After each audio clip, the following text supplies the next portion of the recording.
En direct de Tel Aviv. Bonjour à toutes et à tous, merci de nous retrouver sur lesfrançais.press en ligne avec Caroline Yadan en ce lundi matin depuis Tel Aviv, depuis la place des otages. Caroline Yadan, députée de la 8e circonscription en Israël donc ce matin. Merci de nous transmettre, de nous faire vivre cette journée historique. Ce sera d'ailleurs ma première question, Caroline Yadan. Quelle est l'ambiance sur place? Quel sentiment vous ressentez, vous, et quel sentiment vous constatez chez les Israéliens? Écoutez, un sentiment incroyable d'allégresse, un sentiment mêlé de larmes, de joie, d'union, d'espoir, de tristesse. Un événement historique que nous sommes en train de vivre. Voilà, cette libération des prisonniers, des otages, de Hamas, qu'on attendait depuis tant de temps, depuis 2 ans. Et elle intervient, cette libération, le jour de Simchat Torah, à la fin de Simchat Torah, alors même que le 7 octobre, ça avait lieu à Simchat Torah. Donc il y a un sentiment plus spirituel qui se mêle à ça. Voilà, autour de moi, ce sont beaucoup de drapeaux, beaucoup de sourires, de rires, d'applaudissements lorsqu'on voit les familles des otages qui leur parlent au téléphone, lorsqu'on voit des otages avec le sourire, comme celles qui vont rentrer à la maison.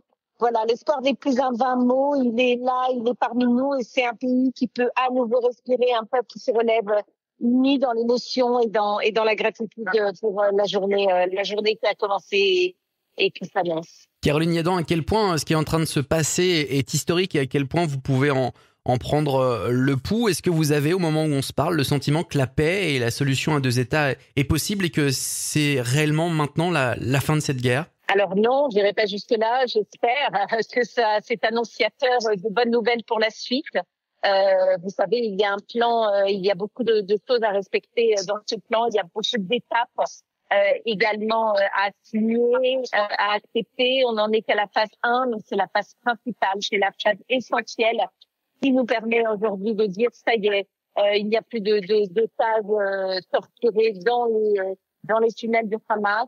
Pour le reste, vous savez que le Hamas est en train, en tous les cas, depuis que Tsahal a quitté une partie de Gaza, le Hamas mobilise plusieurs centaines de terroristes qui ont repris sur place en uniforme alors qu'ils étaient en civil. Ils ont recruté plus de 7000 membres pour torturer, exécuter les opposants, pour faire régner la terreur. Et en fait, s'ils veulent faire régner la terreur, cette tyrannie, et parce que c'est un mouvement mercenaire, s'ils veulent imposer la terreur, c'est parce qu'ils sont faibles.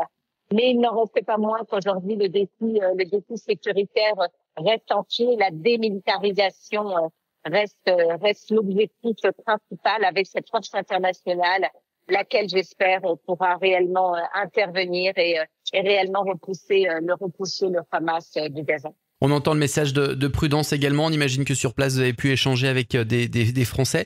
Vers qui se tournent-ils, ces Français d'Israël, pour saluer cet événement particulier? Est-ce que l'action de la France est évoquée alors que Donald Trump est en route pour Jérusalem et que Emmanuel Macron est à Sharm el-Sheikh? Alors très franchement, c'est évidemment Donald Trump qui est évoqué aujourd'hui, puisque c'est lui l'ordonnateur de ce plan, c'est lui qui a fait signer le Hamas, c'est lui qui s'est rendu avec des pays arabes pour faire pression sur le Hamas pour qu'il signe. Donc aujourd'hui, il y a une réelle reconnaissance envers Donald Trump. D'ailleurs, quel que soit les clivages politiques et quel que soit le parti politique auquel on appartient, il y a une vraie reconnaissance sur ce que Donald Trump a réussi à mettre en œuvre. Après, soyons prudents et on reste sur un point d'interrogation par rapport à ce qui va se passer et surtout la nécessité pour Donald Trump de faire en sorte que le Hamas ne puisse pas s'imposer et soit réellement démilitarisé. Caroline Yadan, est-ce que quelque chose est en train de se passer politiquement? On parlait de cette délégation Trump qui est acclamée sur place. Hier, Benjamin Netanyahou a été hué. Alors effectivement, c'est dans un endroit particulier, place des otages. Ça ne représente pas évidemment toutes les opinions israéliennes, mais est-ce que quelque chose politiquement est en train de se passer en Israël aujourd'hui? Bon, vous savez, la société israélienne est très divisée. Il y a des manifestations monstres contre le gouvernement en place en Israël. C'est d'ailleurs ce qui prouve que c'est une véritable démocratie Voilà, donc il y a une grande partie de la population israélienne qui est très très inquiète et qui veut voir partir Netanyahou. Une autre partie ne le souhaite pas. Donc il y aura des élections très bientôt et ces élections nous le diront. Voilà, mais ce qui domine aujourd'hui vraiment sur la place des otages, c'est une union nationale parce que tout le monde se retrouve sur deux choses en Israël. La première chose, c'est la libération des otages qu'on est en train de vivre, et la seconde chose, c'est jamais plus le 7 octobre. Donc sur ça, au moins, il y a un véritable consensus. Pour terminer, Caroline Yadan, on entend votre émotion sur place.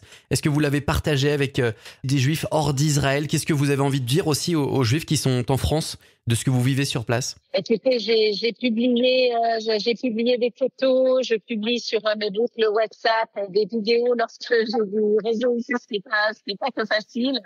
Voilà, hier, nous avons chanté autour d'un piano, le piano qui appartenait à l'un des otages. Donc, c'était des moments extrêmement forts, bien sûr, que je partage. Et puis, il y a beaucoup de Français qui se sont déplacés ici. J'ai rencontré beaucoup de Français hier. Il y a d'ailleurs des personnes de toutes les nationalités. Il y a des Juifs, il y a des non-Juifs, parce que au-delà de nos appartenances religieuses, politiques ou autres, eh bien, ce qui compte, c'est de se retrouver autour d'une humanité, d'une véritable humanité, en sachant que nous avons tous le même ennemi, qui est l'islamisme. Donc, on se retrouve aujourd'hui sur la place des otages pour tout cela. Merci beaucoup, Caroline Yadan, d'avoir pris quelques minutes pour nous partager votre émotion et ce que vous vivez sur place des otages à Tel Aviv. Merci à vous. À très bientôt, Mathieu.